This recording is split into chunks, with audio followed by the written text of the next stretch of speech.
নমস্কার নমস্কার নমস্কার নমস্কার নমস্কার নমস্কার নমস্কার আপনাদের সবাইকে সবাইকে সবাইকে নমস্কার জানাচ্ছে আপনাদের সৌমিত্র বসু। সবাইকে অজস্র শুভকামনা জানাচ্ছে, সবাইকে স্বাগত জানাচ্ছে আজকের এই শরণাগত অনুষ্ঠানে এবং সবাইকে শুভ সকাল জানাচ্ছে। শুভ হোক, শুভ হোক, সকলের শুভ হোক, ভালো হোক, কল্যাণ হোক, মঙ্গল হোক, মঙ্গল হোক, মঙ্গল হোক। আজকে শ্রী শ্রী শীতলা সপ্তমী ব্রত। মা শীতলা আমাদের সকলের মনকে শীতল করুন, আমাদের জীবন যাপনকে শীতল করুন, শান্ত করুন, স্থিত করুন। আজ আর একজনের জন্মতিথি, ভক্ত চূড়ামণি গোস্বামী তুলসীদাস। তুলসীদাসের রামচরিত মানস আপনারা সকলেই জানেন, খুব বিখ্যাত গ্রন্থ, অবধি ভাষায় রচিত। সেই রামচরিত মানস, তাতে একটা কথা আছে, জীব দিয়ে রাম নামের প্রদীপ জ্বালাও, তাহতে তোমার অন্তর এবং বাহির দুই আলোকিত হবে। তো এই যে ভক্ত তুলসীদাস, যার তুলনা আবার ধরুন আমাদের বাংলার কৃত্তিবাস, এইরকম গোটা ভারতেই অনেকে আছেন, ছড়িয়ে আছেন সন্ত কবি যারা রামায়ণ অনুবাদ করেছেন, কিন্তু সেটা ঠিক অনুবাদ নয়, মূল বাল্মীকির থেকে তারা খানিকটা পর্যন্ত সরে এসেছেন।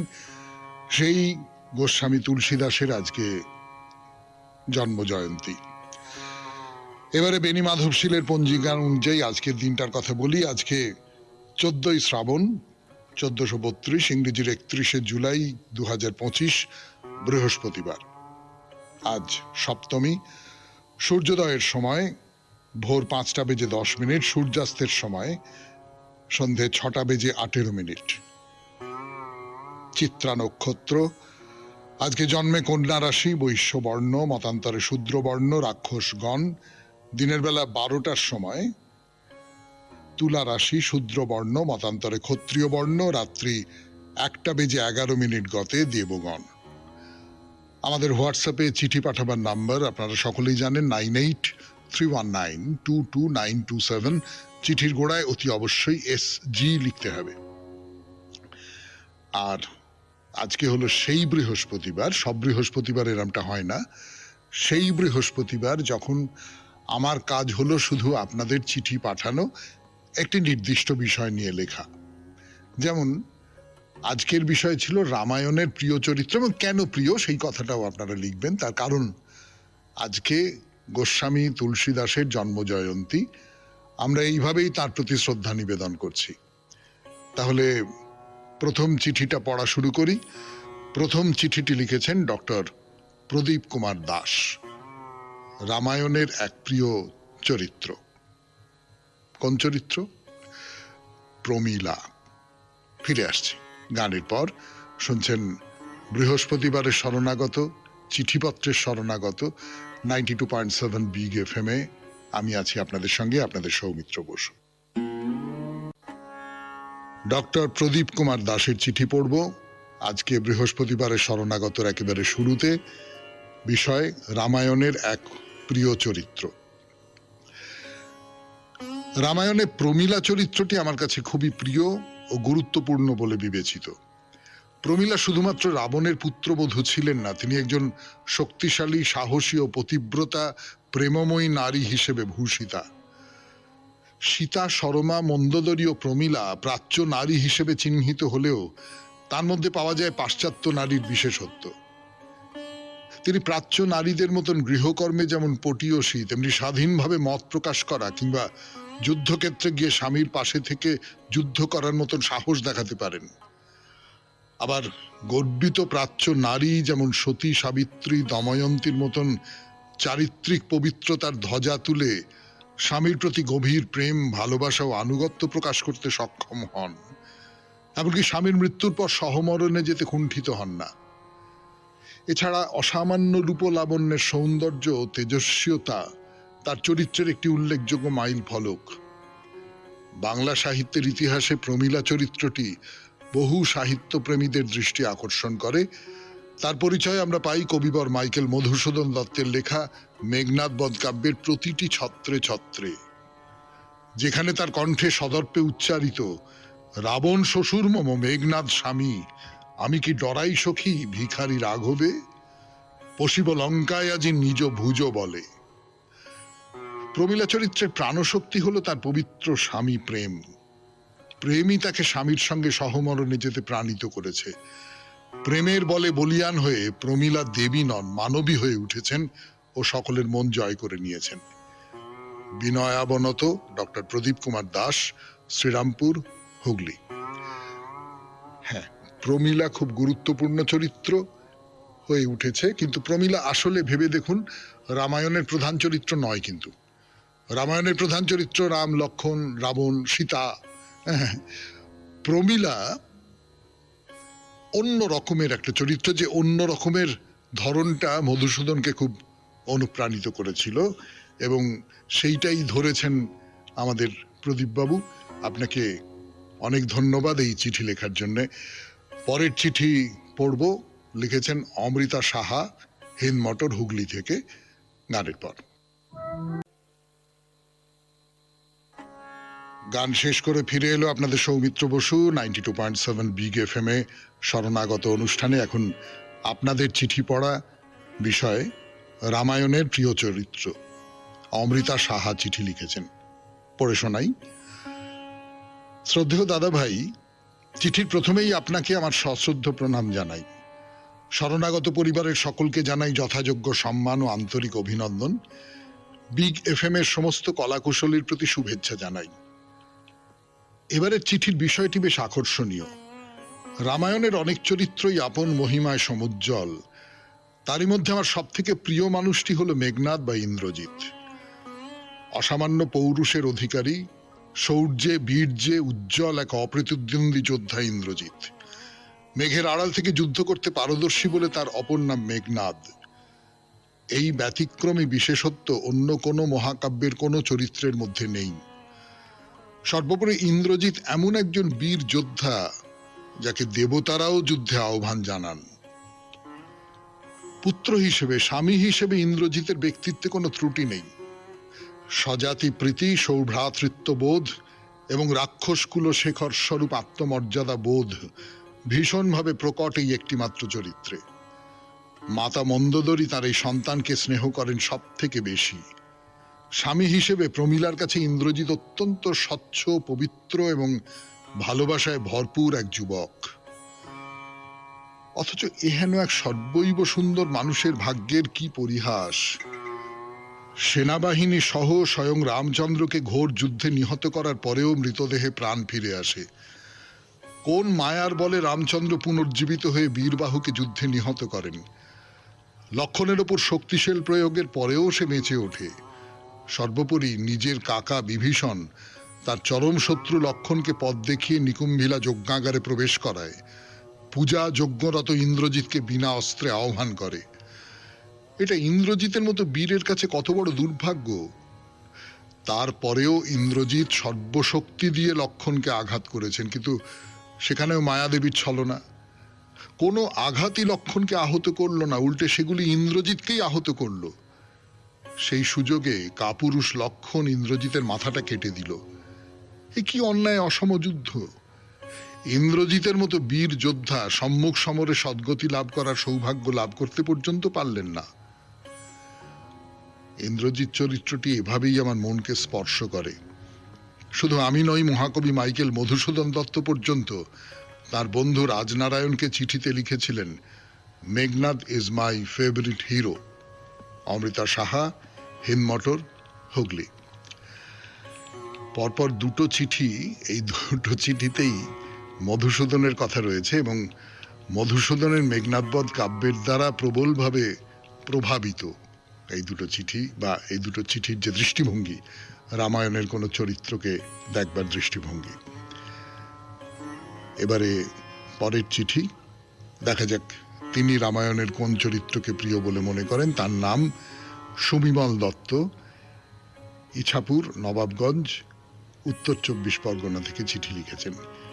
তার চিঠি পড়ব, তার আগে শুনবো গান 92.7 বিগ এফএম এ বৃহস্পতিবারের শরণাগত অনুষ্ঠানে। গানের পর সুবিমল দত্তের লেখা চিঠি 92.7 বিগ এফএম এ শরণাগত অনুষ্ঠান শুনছেন। বৃহস্পতিবারের শরণাগত। আজকে আপনাদের চিঠিপত্রের বিষয় রামায়ণের প্রিয় চরিত্র, এবং কেন প্রিয় সেই কথাটা বলতে হবে, তার কারণ, একটি কারণ আছে। আজ গোস্বামী তুলসীদাসের জন্ম জয়ন্তী। দেখা যাক সুবিমল বাবু কি লিখেছেন। রামায়ণের একটি গুরুত্বপূর্ণ চরিত্র হলো হনুমান। তিনি ভগবান রামের একজন পরম ভক্ত এবং তার বিশ্বস্ত সহকারী। হনুমান একাধারে শক্তি, ভক্তি এবং সেবার প্রতীক। রামায়ণের কাহিনীতে হনুমান একটি গুরুত্বপূর্ণ ভূমিকা পালন করেন। তিনি শ্রীরামের আদেশে মা সীতাকে খুঁজে বের করতে এবং রাবণের সাথে যুদ্ধের জন্য লঙ্কায় যান। তার সাহস, বুদ্ধি এবং ভক্তির কারণে তিনি শ্রীরামের একজন প্রধান সঙ্গী হিসেবে পরিণত হন। হনুমানের ক্ষমতা অসীম। তিনি এক লাফে সমুদ্র পাড়ি দিতে পারেন এবং প্রয়োজনে বিশাল রূপ ধারণ করতে পারেন। রামের প্রতি তার অটল ভক্তি এবং নিঃস্বার্থ সেবা তাকে একটি আদর্শ চরিত্রে পরিণত করেছে। হনুমান কেবল একজন শক্তিশালী যোদ্ধা নন, তিনি একজন জ্ঞানী এবং বিচক্ষণ পরামর্শদাতা। রামায়ণের বিভিন্ন স্থানে তিনি রামকে সঠিক পথে চালিত করেন এবং কঠিন পরিস্থিতিতে সঠিক সিদ্ধান্ত নিতে সাহায্য করেন। সংক্ষেপে, হনুমান রামায়ণের একটি অবিচ্ছেদ্য অংশ এবং তার চরিত্রটি ভক্তি, সাহস এবং সেবার এক উজ্জ্বল দৃষ্টান্ত। নমস্কার, সুবিমল দত্ত, ইছাপুর, নবাবগঞ্জ, উত্তর 24 পরগনা। আমার একটা কথা মনে পড়ে গেল। অনেকদিন আগে আমি আদ্যাপীঠে গিয়েছিলাম। সেটা ওখানকার কর্তৃপক্ষ, আদ্যাপীঠে ঠিক যায়নি, আমি দক্ষিণেশ্বরের মন্দিরে গিয়েছিলাম ওখানকার একটা অনুষ্ঠানের জন্যে। তো সেখানে আদ্যাপীঠের যিনি একজন অন্যতম প্রধান সেবক, তার সঙ্গে আলাপ হলো। সেটা তো মনে আছে। তার বাইরে যেটা মনে আছে সেটা হচ্ছে যে এক অবাঙালি ভদ্রলোক, তিনি আমাকে বলেছিলেন যে শরণাগতে হনুমানকে নিয়ে একটা অনুষ্ঠান করুন। আমি বলেছিলাম হ্যাঁ করব। তারপরে তালে গোলে ভুলে গেছি। সুবিমল বাবু, আপনার চিঠিটা পড়ে মনে হলো যে না, হনুমানকে নিয়ে একটা অনুষ্ঠান কিন্তু করা যেতে পারে, করা উচিত। পরের চিঠিটি লিখেছেন সন্ধ্যা মজুমদার, নৈহাটি থেকে। রামায়ণের প্রিয় চরিত্র। ফিরে আসছি গানের পর। 92.7 বিগ এফএম এ শুনছেন জীবনের সহজ পাঠ, শরণাগত। ফিরে এলাম গানের পর। 92.7 বিগ এফএম এ শরণাগত অনুষ্ঠান শুনছেন। সেই বৃহস্পতিবারের শরণাগত, যে বৃহস্পতিবার আপনাদের হাতেই লাগাম থাকে, অর্থাৎ আপনাদের চিঠিপত্র দিয়েই সাজানো হয় শরণাগত অনুষ্ঠান। এবারের বিষয় ছিল রামায়ণের প্রিয় চরিত্র। আসলে আজকে গোস্বামী তুলসীদাসের জন্ম জয়ন্তী, সেই উপলক্ষে এই আমাদের নিবেদন। রামায়ণের প্রিয় চরিত্র। এক একজন এক এক রকমের চরিত্রের কথা বলছেন। কেউ ধরা যাক প্রমীলার কথা বলেছেন, ইন্দ্রজিতের কথা বলেছেন, হনুমানের কথা বলেছেন। এবারে দেখা যাক সন্ধ্যা মজুমদার নৈহাটি থেকে লিখেছেন তিনি কাকে তার প্রিয় চরিত্র বলে মনে করেন। সীতা দেবী আমার প্রিয় চরিত্র। জনক রাজা জমির হলকর্ষণে এই রূপবতী দেবীকে পান।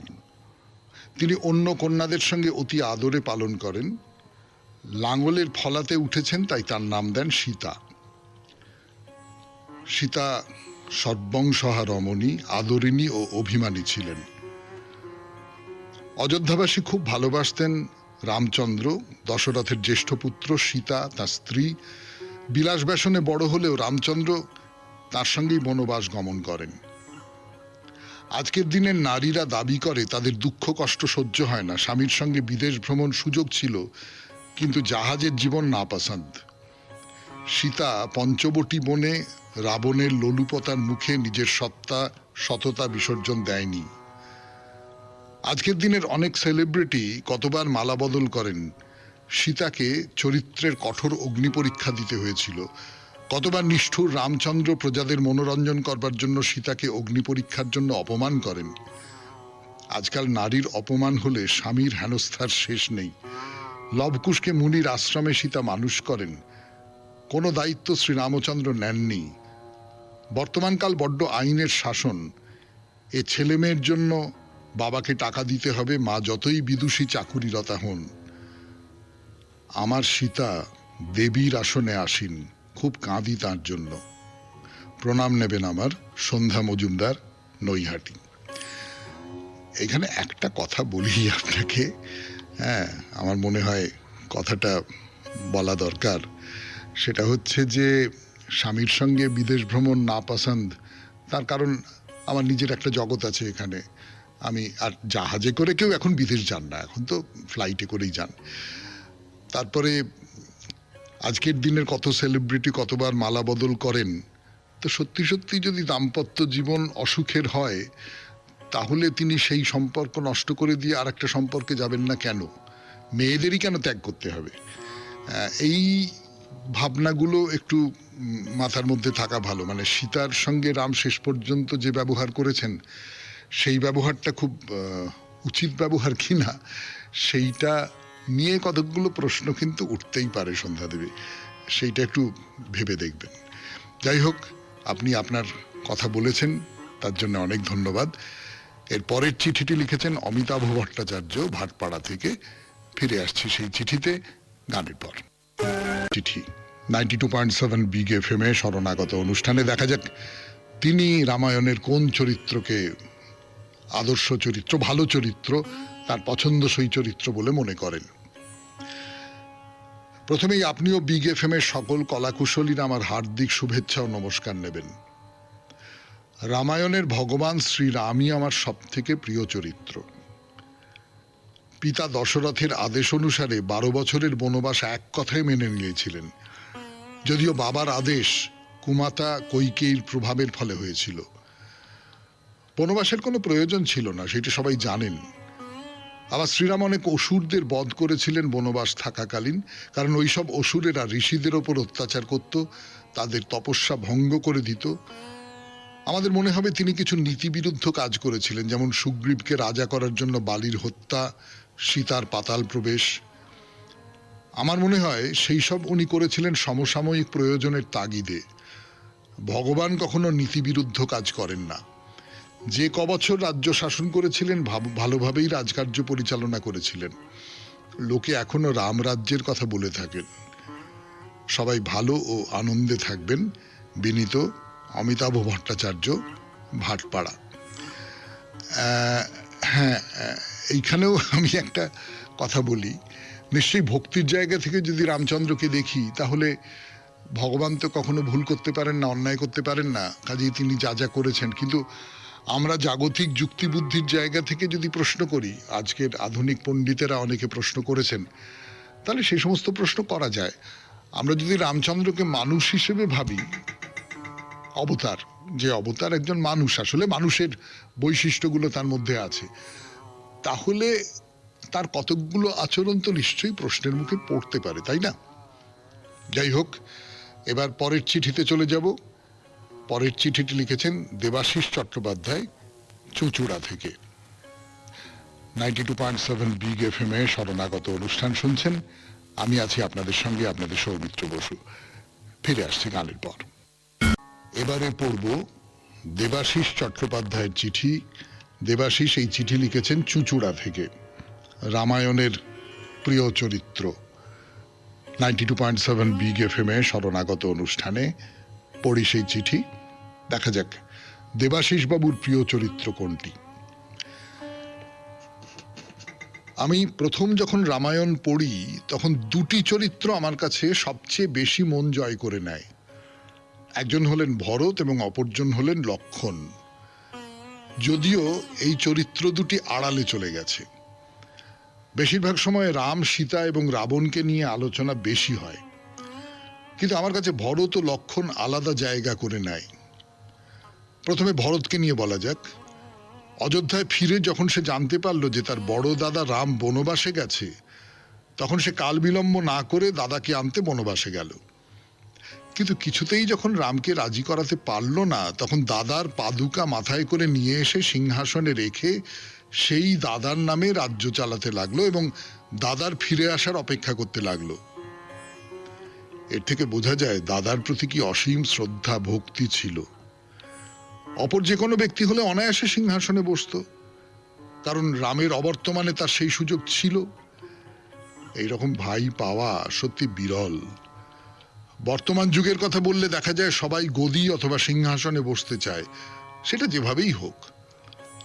ভরত যেমন দাদার প্রতি ভালোবাসা দেখিয়েছে, ঠিক সেইভাবে প্রজাদের প্রতি দায়িত্ব পালন করেছে। লক্ষণের ক্ষেত্রেও ঠিক সেই কথা প্রযোজ্য। লক্ষণ ছিলেন রামের সহচর, রামের সমস্ত বিপদে সংকটে তার পাশে ছিলেন। শুধু তাই নয়, সীতার প্রতিও ছিল অসীম ভক্তি। একজন আদর্শ ভাইয়ের সমস্ত গুণ তার মধ্যে ছিল, এমনকি স্ত্রী উর্মিলাকে তিনি অযোধ্যায় রেখে এসেছিলেন, নিজের সংসারের কথা চিন্তা করেননি। তাই এরা দুজন আমার প্রিয়। সবশেষে সৌমিত্র বাবুকে আমার প্রণাম। ছোটবেলায় বেতারে ওর নাটক শুনেছি, আমি ওর একজন অন্ধভক্ত। সবাই ভালো থাকুন, মঙ্গল হোক। দেবাশিস চট্টোপাধ্যায়, চুঁচুড়া।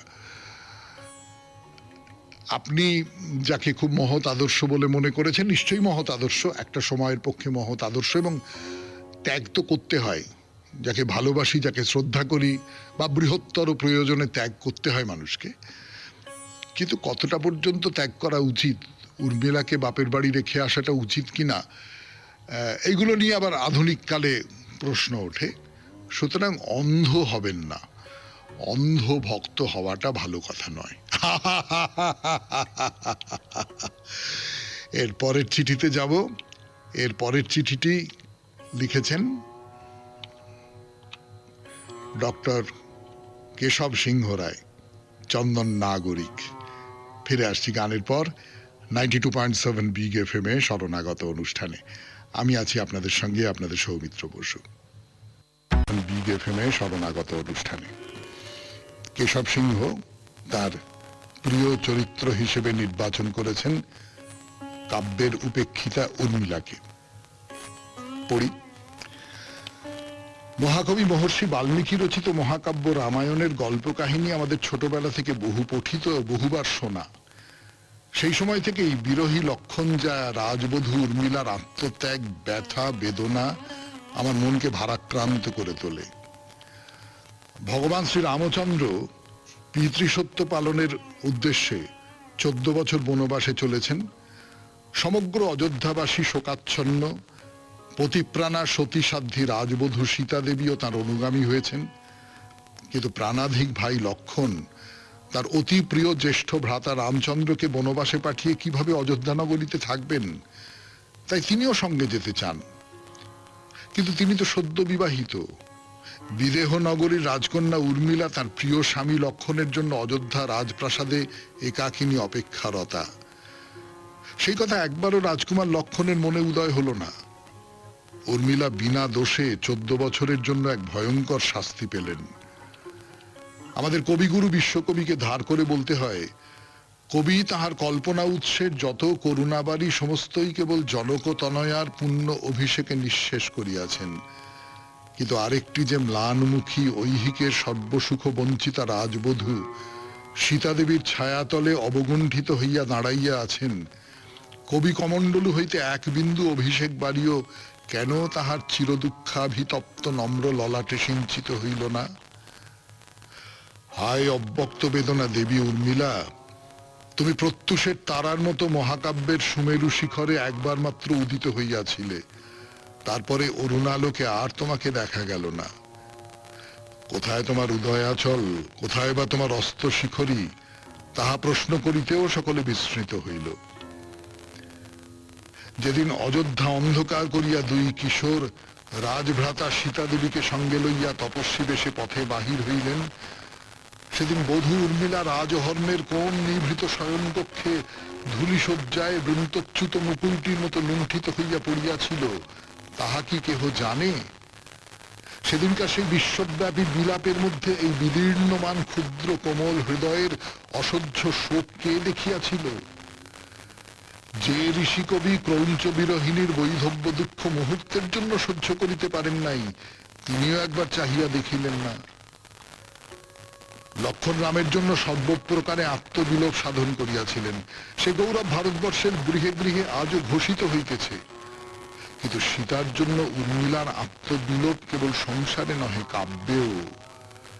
লক্ষণ তাহার দেবতা যুগলের জন্য কেবল নিজেকে উৎসর্গ করিয়াছিলেন, উর্মিলা নিজের চেয়ে অধিক নিজের স্বামীকে দান করিয়াছিলেন। সে কথা কাব্যে লেখা হইল না। সীতার অশ্রু জলে উর্মিলা একেবারে মুছিয়া গেল। কালস্রোতের বিপরীতে এই উর্মিলা চরিত্র পাঠযোগ্য হলে আমাদের খানিকটা প্রায়শ্চিত্ত করা হবে বলে আমি মনে করি।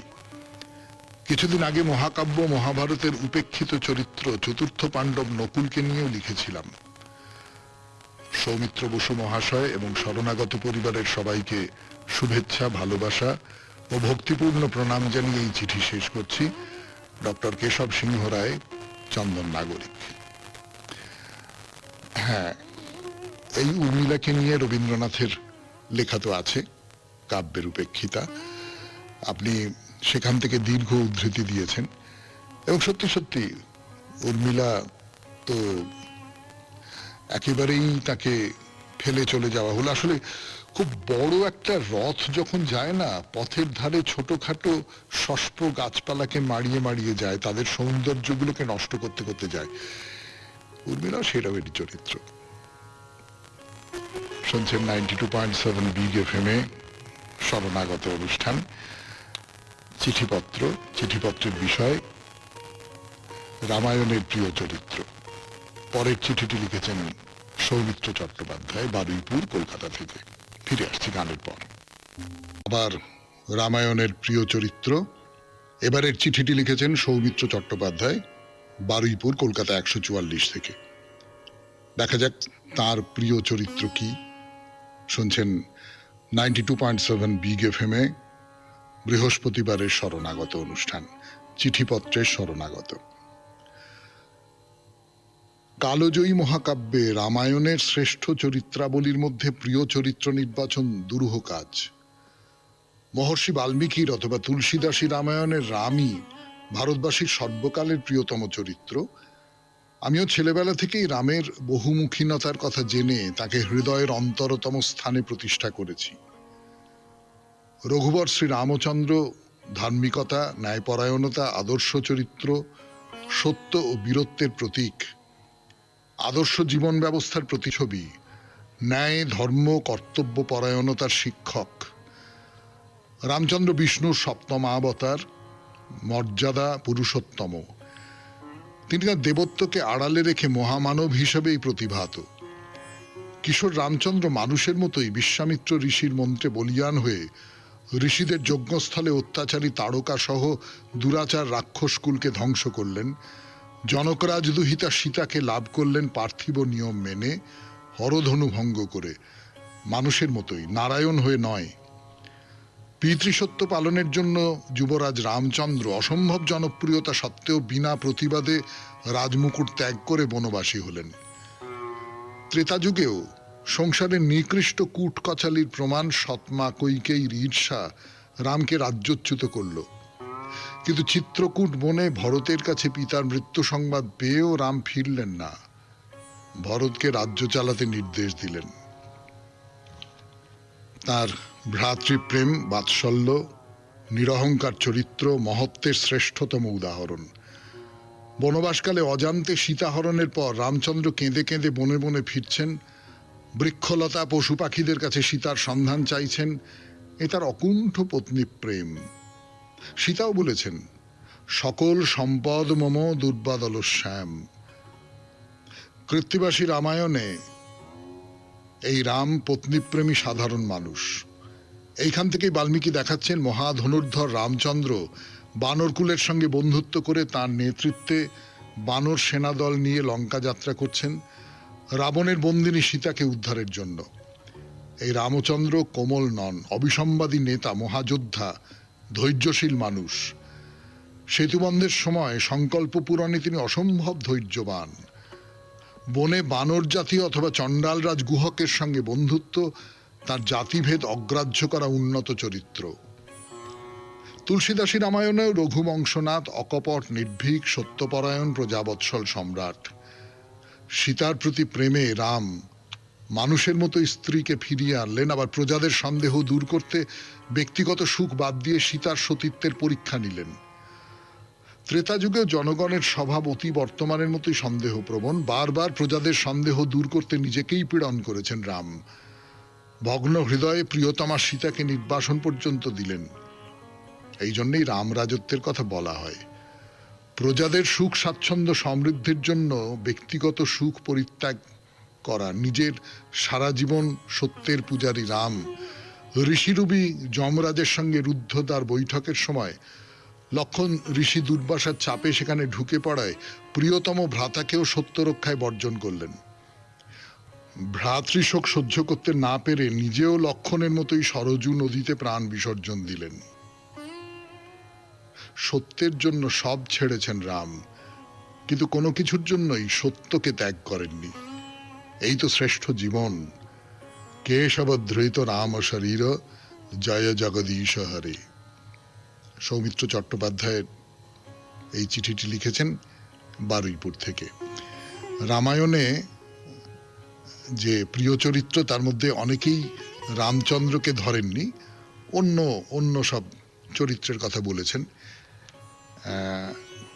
সৌমিত্রবাবু রামচন্দ্রের কথা বললেন এবং খুব বিস্তারিতভাবে বললেন। শেষ চিঠিটি লিখেছেন নির্মাল্য সেনগুপ্ত, বারুইপুর থেকে। ফিরে আসছি গানের পর। বিগ এফএম এ শরণাগত অনুষ্ঠান শুনছেন। শেষ চিঠিটি লিখেছেন নির্মাল্য সেনগুপ্ত, বারুইপুর থেকে। এটিও বারুইপুরের চিঠি। পড়ে শোনাই 92.7 বিগ এফএম এ শরণাগত অনুষ্ঠানে। নমস্কার সৌমিত্রবাবু। 92.7 বিগ এফএম এর সকল কলাকুশলী বৃন্দকে আমার নমস্কার। আমি লিখতে বসেছি রামায়ণের প্রিয় চরিত্র। আমার কাছে রামায়ণের প্রিয় চরিত্র দশরথ। দশরথ রামায়ণের এক গুরুত্বপূর্ণ চরিত্র। অযোধ্যার রাজা এবং রামচন্দ্রের পিতা। দশরথ ইক্ষ্বাকু বংশের রাজা ছিলেন এবং তার পুত্র রাম, লক্ষণ, ভরত ও শত্রুঘ্ন। দশরথের 3 স্ত্রী, কৈকেয়ী, কৌশল্যা ও সুমিত্রা। দশরথ একজন ন্যায়পরায়ণ রাজা ছিলেন, কিন্তু সন্তান ও সন্ততির প্রতি দায়বদ্ধতার টানাপোড়েন তার চরিত্রের মধ্যে গভীরভাবে ফুটে ওঠে। দশরথ একটি ট্র্যাজিক চরিত্র। জীবনে তিনি কোনো একটি ভুল করেছিলেন, সেই ভুলের প্রায়শ্চিত্ত স্বরূপ পুত্রকে ত্যাগ করতে হয়েছিল, অন্যায় করছেন জেনেও, এবং শেষ পর্যন্ত প্রবল শোকে তিনি মৃত্যুবরণ করেন। আমার মনে হয় দশরথকে নিয়ে একটি আধুনিক ট্র্যাজেডি রচিত হতে পারে। আমার নমস্কার নেবেন ইতি নির্মাল্য। ও প্রথমে উনি নিজের পদবি দিয়েছিলেন, চিঠির শেষে আর নিজের পদবি দেননি। নির্মাল্য বারুইপুর থেকে লিখেছেন, আপনার চিঠি দিয়েই শেষ হলো, দশরথকে দিয়েই শেষ হলো আজকের বৃহস্পতিবারের শরণাগত। রামায়ণ একরকম করে দেখা হলো, আমাদের সকলের রামায়ণ নিশ্চয়ই পড়া, কিন্তু আবার একবার ঝালাই করে নেওয়া গেল রামায়ণকে। সেটা একটা মন্দ কাজ হলো না। আজ এইভাবেই আমরা গোস্বামী তুলসীদাসের প্রতি আমাদের গভীর শ্রদ্ধা নিবেদন করলাম। সবাই খুব ভালো থাকবেন, আনন্দে থাকবেন।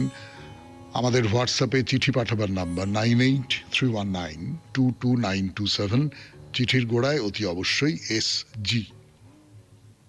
তাহলে আজকের মতো বিদায়। নমস্কার। নমস্কার নমস্কার নমস্কার নমস্কার নমস্কার নমস্কার নমস্কার। আপনাদের সবাইকে সবাইকে সবাইকে নমস্কার জানাচ্ছে আপনাদের সৌমিত্র বসু। সবাইকে অজস্র শুভকামনা জানাচ্ছে, সবাইকে স্বাগত জানাচ্ছে আজকের এই শরণাগত অনুষ্ঠানে, এবং সবাইকে শুভ সকাল জানাচ্ছে। শুভ হোক, শুভ হোক, সকলের শুভ হোক, ভালো হোক, কল্যাণ হোক, মঙ্গল হোক, মঙ্গল হোক, মঙ্গল হোক। আজকে শ্রী শ্রী শীতলা সপ্তমী ব্রত। মা শীতলা আমাদের সকলের মনকে শীতল করুন, আমাদের জীবন যাপনকে শীতল করুন, শান্ত করুন, স্থিত করুন। আজ আর একজনের জন্মতিথি, ভক্ত চূড়ামণি গোস্বামী তুলসীদাস।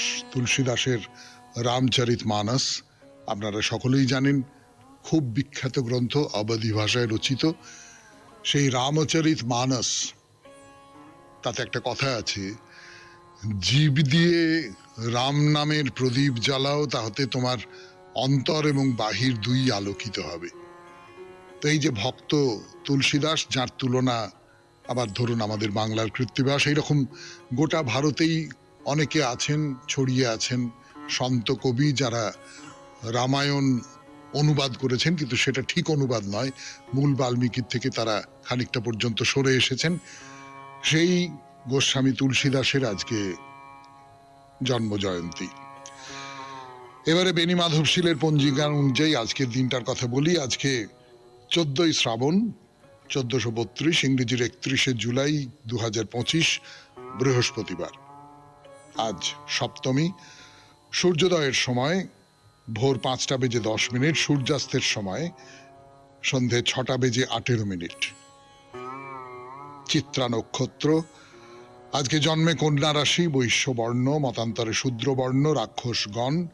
দিনের বেলা 12টার সময় তুলা রাশি, শূদ্র বর্ণ, মতান্তরে ক্ষত্রিয় বর্ণ, রাত্রি 1:11 গতে দেবগণ। আমাদের হোয়াটসঅ্যাপে চিঠি পাঠাবার নাম্বার আপনারা সকলেই জানেন, 9831922927।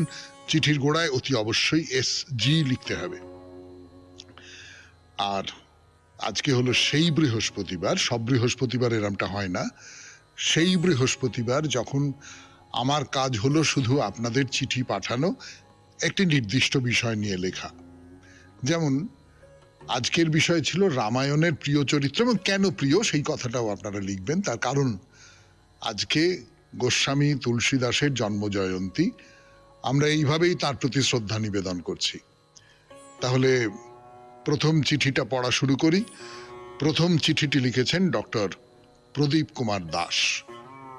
রামায়ণের এক প্রিয় চরিত্র। কোন চরিত্র? প্রমীলা। ফিরে আসছি গানের পর। শুনছেন